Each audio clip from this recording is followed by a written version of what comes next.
Hi guys, কি খবৰ? আপোনালোকে ভাবিব সদায় সদায় ডিলাৰত মই কিহৰ কাৰণে আহোঁ, আৰু আচলতে সঁচাকৈ আজি মই আকৌ সেই ডিলাৰলৈ আহিবলগীয়া হৈছে। মই আৰু দোলাবাৰী যোনখন আমাৰ আইচাৰ ডিলাৰ আছে, আৰু এই ডিলাৰখনতে আমাৰ আন এখন আশীৰ্বাদ আজি 8-10 দিনমান হ'ল ইয়াতে থৈ দিয়া আছিলে। গাড়ীখনৰ কিছুমান প্ৰব্লেম আছিলে। আৰু কিমান চলিছে এইখন গাড়ী? 1,40,000। মই আজি আইচাৰ গাড়ীৰ বৰ সাংঘাতিক বস্তু এটা দেখুৱাম। এইটো দেখিছে ন, এইটো আচলতে চাইলেঞ্চাৰ হয় এই ট্ৰাকখনৰ।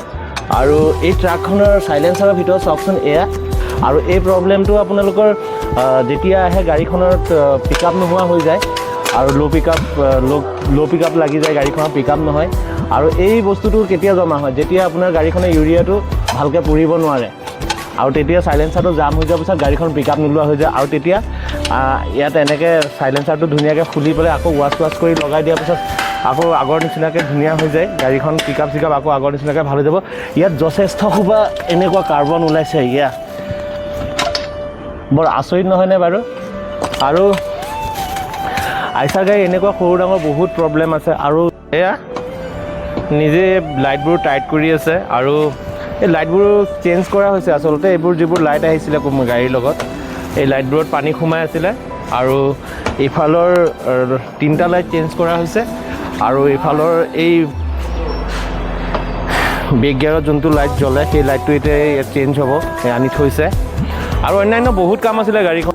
আৰু আমাৰ এই বাছখনৰ ডাছবৰ্ডখন খোলা হৈছিলে, সম্পূৰ্ণ ডাছবৰ্ডখন খুলি বাহিৰত উলিয়াই দিছিলে। আৰু যিহেতুকে ডাছবৰ্ডৰ ভিতৰত ৱেৰিং শ্বৰ্ট হৈ পেলাই জ্বলি গৈছিলে।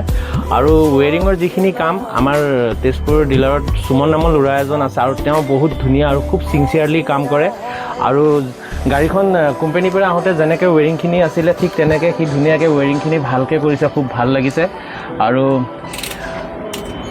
ৱেৰিংখিনি য'ত যেনেকৈ আগতে টেপিং কৰা আছিলে বা য'ত যেনেকৈ বন্ধা আছিলে, খুব ধুনীয়াকৈ সি বান্ধিছে। আৰু এতিয়াও তাৰ কাম শেষ হৈ যোৱা নাই। আৰু সুমন চাওঁ এইফালে অকণমান, সুমন এতিয়াও লাগি আছে। আৰু সুমনৰ যিখিনি কাম আছিলে ৱেৰিঙৰ কাম, সেই ৱেৰিঙৰ কামখিনি আজি সি কমপ্লিট কৰি দিব বাকী আছে। এতিয়া যিহেতুকে গাড়ীখনৰ অহাকালি ৰিজাৰ্ভ ৰখা আছে, আৰু গাড়ীখন নতুন গাড়ী হয় আপোনালোকে সকলোৱে জানে। আৰু গাড়ীখনৰ ফাৰ্ষ্ট ইনষ্টলমেণ্ট যোৱাই নাই গাড়ীখনৰ, মানে এমাহ কমপ্লিট হোৱা নাই গাড়ীখনৰ। তো এতিয়া এনেকৈ মালিকে ডিলাৰত বহুৱাই গাড়ীখনৰ ইনষ্টলমেণ্ট ঘৰৰ পৰা দি থাকিব লগা হৈছে, মানে প্ৰথম ইনষ্টলমেণ্টটো ঘৰৰ পৰাই যাব।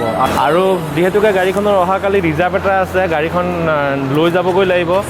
বাকী কামখিনি এতিয়া হয়তো ৰিজাৰ্ভটো মাৰি আহি চাগে আকৌ গাড়ীখন ডিলাৰলৈ আনি আমি সোমোৱাই দিম। আৰু ভিডিঅ'টো যদি মোৰ ভাল লাগে তেতিয়াহ'লে আপোনালোকে সকলোৱে লাইক, কমেণ্ট আৰু শ্বেয়াৰ কৰিব। আৰু আইচাৰ গাড়ীৰ বিষয়ে মোক বহুতে সুধি থাকে কেনেকুৱা কি কথা কি বতৰা। তো ভিডিঅ'বোৰ চালে আপোনালোকে নিজে গম পাব। পুনৰ লগ পাম আন এটা ভিডিঅ'লৈ।